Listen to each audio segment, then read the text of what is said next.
পায়ের তলার শস্যেরা বড়ই অবুঝ, পরিযায়ী মনটা তাই ভ্রমণের ছুট দেয়। বাঙালি মানেই ভ্রমণপ্রিয়। একদিনের ছুটিতেও বাঙালি চায় একটু ঘুরে আসা যাক, এরকম কোনো ডেস্টিনেশন আছে কি না। আজকে আপনাদের সেরকমই আমি একটি বিবরণ দেব। তাহলে চলুন সম্পূর্ণ ভিডিওটি শুরু করা যাক। আমি অর্পিতা, আমার ছোট্ট অর্পিতার খামখেয়ালি চ্যানেলে আপনাদের সকলকে জানাই আরও একবার স্বাগত। আশা করি সকলে খুব ভালো আছেন, আমিও ভালো আছি। আজকে একটি নতুন ট্রাভেল ভিডিও ব্লগ নিয়ে আপনাদের সামনে হাজির হলাম। আশা করি অন্যান্য দিনের মতো আজকেও আপনাদের একটি সুন্দর ভিডিও উপহার দিতে পারবো। আজকে আমাদের গন্তব্য ছিল পৈলান স্বামীনারায়ণ মন্দির। কিভাবে যেতে হয়, আপনারা কিভাবে কোথা থেকে ট্রেন ধরবেন বা বাস ধরবেন বা বাই কার কীভাবে যাবেন, সম্পূর্ণ বিবরণ আমি এই ভিডিওর মাধ্যমে তুলে ধরব। প্লিজ কেউ স্কিপ না করে ভিডিওটি দেখবেন। আশা করি ছুটির একটি দিন আপনারাও বেছে নিতে পারবেন এরকম একটি সুন্দর গন্তব্যস্থল। তাহলে দেরি না করে শুরু করা যাক আজকের গন্তব্য। আমার সাথে চলুন, আপনারাও ঘুরে নেবেন স্বামী নারায়ণ মন্দিরের প্রতিটি দর্শনীয় স্থান। কলকাতার আশেপাশে যারা একদিন ভ্রমণের স্থানের সন্ধান করেন, আজকের ভিডিওটি তাদের জন্য। ছুটির একটি দিন আপনারাও কিন্তু বেছে নিতে পারেন পৈলানের এই দর্শনীয় স্থানটা। আমরা বাই কার গেছিলাম, সেই জন্য পরে আমি রুট বিবরণ দিচ্ছি। আর আপনারা যদি বাসে যেতে চান তাহলে শিয়ালদা স্টেশন থেকে 235 নং বাস ধরে পৈলান পৌঁছালেই সেখানেই আপনারা পৈলান স্বামীনারায়ণ মন্দিরটি দর্শন করতে পারবেন। এছাড়া মাঝেরহাটে নেমে পৈলানগামী বাস ধরে স্বামী পৈলান নারায়ণ মন্দির যেতে পারবেন। সাউথ কলকাতার বেহালা হয়ে ডায়মন্ড হারবার রোডের দিকে পৈলানগামী বাস ধরেও পৈলান স্বামীনারায়ণ মন্দির যাওয়া যায়। দক্ষিণ ভারতীয় মন্দিরের কিছুটা আদলে এই মন্দিরটা তৈরি করা হয়েছে। আমি বাই কার গেছিলাম, সেই জন্য ধর্মতলা হয়ে বাই রুট গেছিলাম। আমি সেই বিবরণটা আপনাদের সাথে শেয়ার করছি। দেখতেই পাচ্ছেন বাই কার রাস্তাটা কতটা সুন্দর লাগছে। আমরা পৈলান বাজার পার করেই চলে গেছিলাম পৈলান স্বামীনারায়ণ মন্দিরে।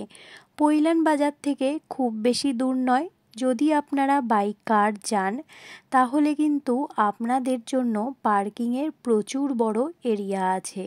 আমি সেটাও আপনাদের সাথে শেয়ার করছি যদি আপনাদের সুবিধার্থে লাগে।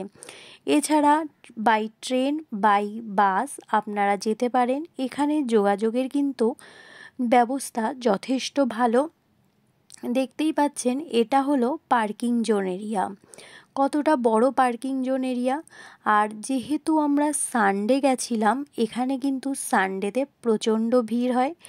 আপনারা দেখতেই পাচ্ছেন প্রচুর মানুষ এখানে কিন্তু আসে। আসলে মন্দিরটা আমি আপনাদের সাথে যখন শেয়ার করব, আপনারা তখন বুঝতে পারবেন কতটা সুন্দর এই মন্দিরটি, এবং প্রত্যেকটা হাতের কাজও খুব সুন্দরভাবে তুলে ধরা হয়েছে। মন্দিরের পাশে এরকম একটি বসার গ্রাউন্ড রয়েছে, যেখানে আপনারা ফ্যামিলি বা বন্ধুদের সাথে কিছুটা সময় বসে থাকতে পারবেন। ওয়েদার ভালো থাকলে কিন্তু বেশ ভালো লাগবে। অর্থাৎ আমি বলতে চাইছি, যদি গরম না থাকে শীতের সময়ও যান বেশ ভালো লাগবে কিন্তু। এবার চলুন মন্দিরটা পুরোটা আমি আপনাদের সাথে ঘুরে দেখাই। তার আগে আরেকটা কথা আমি আপনাদের সাথে শেয়ার করি। যারা দূর থেকে এখানে ঘোরার জন্য যাবেন তারা কিন্তু এখানে নিশ্চিন্তে যেতে পারেন। এখানে লেডিস এবং জেন্টস উভয় টয়লেট রয়েছে। এছাড়া এখানে কিন্তু ক্যান্টিন রয়েছে, যেখানে আপনারা খাওয়া দাওয়া করে নিতে পারবেন, কোনো রকম সমস্যা হবে না। সানডেতে গেলে একটু ভিড় হবে, যেহেতু বুঝতেই পাচ্ছেন ঘোরার দিন, সানডে মানেই ছুটির দিন, আর ছুটি মানেই বাঙালি চায় একটু যদি ঘোরার জায়গা হয়, তাহলে ক্ষতি কী। চলুন তাহলে বেশি দেরি না করে আপনাদেরকে আমি মন্দিরের প্রত্যেকটা ভিডিও শেয়ার করছি। আরেকটা কথা আমি আপনাদেরকে বলছি, এটা হচ্ছে মন্দিরের বাইরের সাইডকার ভিডিও। মন্দিরের ভেতরের ভিডিও তোলা নিষিদ্ধ, সেই জন্য আমরা তুলিনি। যেখানে যেটা নিয়ম অবশ্যই সেটা ফলো করা উচিত। সেই জন্য এখানে দেখতে পাচ্ছেন ছোট্ট বাচ্চাদের একটু সময় কাটানোর জন্য একটা প্লেস রয়েছে, এটাও কিন্তু বেশ ভালো। আর এতটা এরিয়া নিয়ে মন্দিরটা, মানে সত্যি বলতে খুব ভালো লাগবে। যারা কলকাতার আশেপাশে আছেন তারা তো একদিনের ছুটি কাটানোর জন্য এই ডেস্টিনেশনটা বেছে নিতে পারেন। আমিও কিন্তু একদিনের ছুটি কাটানোর জন্যই এখানে গেছি। জাস্ট আপনারা যেদিন যাবেন সেদিনই ফিরে আসতে পারবেন। এরকম প্রচুর মানুষ আছেন যারা কলকাতার আশেপাশে একদিনে ঘুরে আসার জন্য বিভিন্ন ডেস্টিনেশনের খোঁজ করেন। আজকের এই ভিডিওটি শুধুমাত্র তাদের জন্য। আর ভিডিওটি যদি ভালো লাগে অবশ্যই কিন্তু কমেন্টের মাধ্যমে জানাবেন আমার এই ছোট্ট ট্রাভেল ব্লগ আপনাদের কেমন লাগলো। আমি চেষ্টা করছি যতটুকু আপনাদের সাথে সুন্দরভাবে তুলে ধরা যায়। আপনারা দেখতেই পাচ্ছেন মন্দিরটা কিন্তু বিশাল বড় এরিয়া নিয়ে, আর কাজগুলো দেখতে পাচ্ছেন অসম্ভব সুন্দর। তাহলে চলুন আমি তুলে ধরছি আর আপনারাও দেখতে থাকুন পুরো মন্দিরটার দৃশ্য।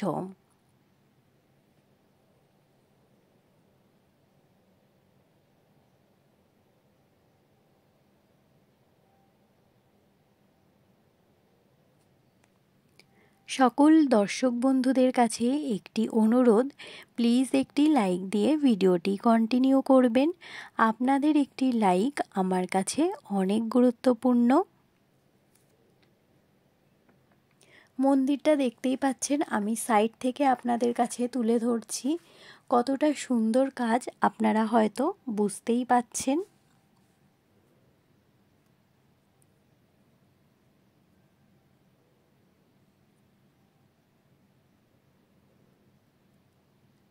আমি প্রথমেই বলেছি আমি যেহেতু সানডে গেছিলাম, সানডে অসম্ভব ভিড় ছিল। এখানে মন্দিরের গায়ে পাথরের খোদাই করা প্রচুর কারুকার্য আছে। আর মন্দিরের ভেতরটা তো অস্বাভাবিক সুন্দর, যেখানে ভিডিওগ্রাফি বা ফটো অ্যালাউ নেই, সেটা অবশ্যই আপনাদের ভেতরে গিয়ে দেখতে হবে। কিন্তু আমি বলবো যারা একদিন ছুটি কাটাতে চাইছেন, কলকাতার আশেপাশে রয়েছেন, তারা একদিন এই মন্দিরটা দর্শন করুন। মন্দিরের গায়ে এত সুন্দর খোদাই করা কাজ, যা দেখলে আপনারা সত্যিই মুগ্ধ হয়ে যাবেন। দক্ষিণ ভারতীয় মন্দিরের আদলে এই মন্দিরটা তৈরি করা হয়েছে। এখানে আপনারা কুপন কেটে প্রসাদের ব্যবস্থাও কিন্তু পাবেন। দেখুন আমি কাছের থেকে বাইরের দিকের যেটুকু ভিডিও করা যায় আমি সেটুকু আপনাদের কাছের থেকে দেখানোর চেষ্টা করছি।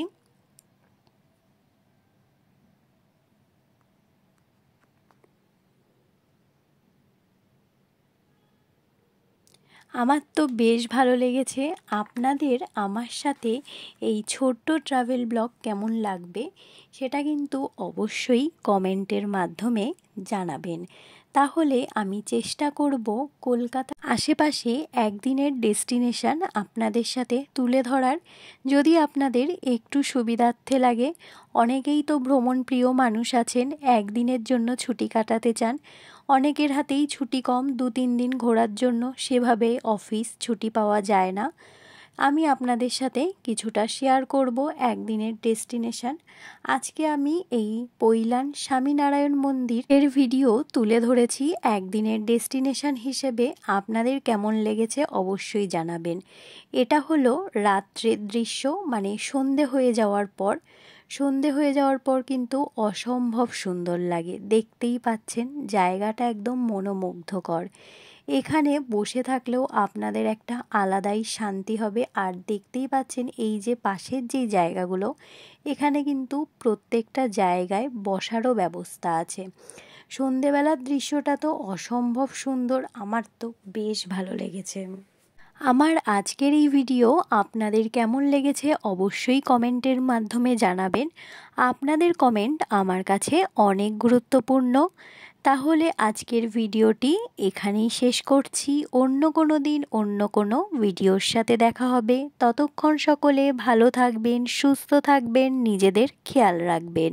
শরীর ও মনকে ভালো রাখতে অবশ্যই ভ্রমণকে সঙ্গী করুন। টাটা।